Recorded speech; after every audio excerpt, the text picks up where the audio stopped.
Our next responsibility case study is Ted Kaczynski, also known as the Unabomber. He's known for killing 3 people and injuring 23 others in a series of anti-technology motivated bombings that happened over the course of nearly 20 years. He's also the reason we have to remove our shoes at airport security. He possibly has schizoid or schizotypical personality disorder, but it could also be schizophrenia. Forensic psychologists are not really sure. However, he maintains that he is completely sane, does not have any mental illness or personality disorders. He's brought in his own psychiatrists who agree with him. So that's interesting.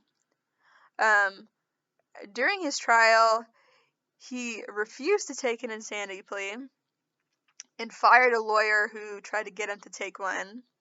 He got another lawyer who agreed with him that he shouldn't take an insanity plea. She convinced him to take a guilty plea instead so that he could avoid getting the death penalty. And this leads us to ask some very interesting moral questions.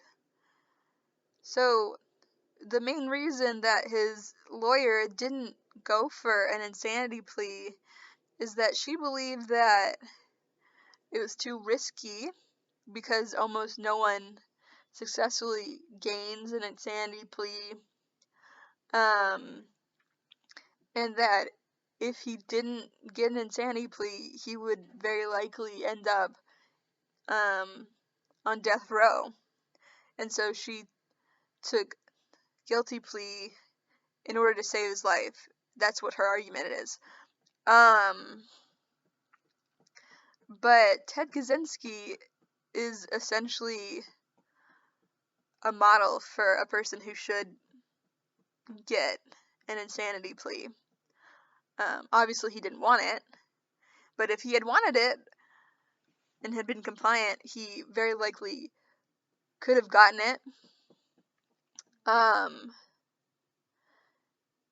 And the reason that nobody gets it is because very few people actually try it. So she just is furthering a self-fulfilling prophecy of no one getting it because no one tries it. And it's also a very interesting question because how can a person who doesn't understand that their action in killing 3 people is wrong, understand and have the capacity to understand that a guilty plea, how can they understand a guilty plea, essentially?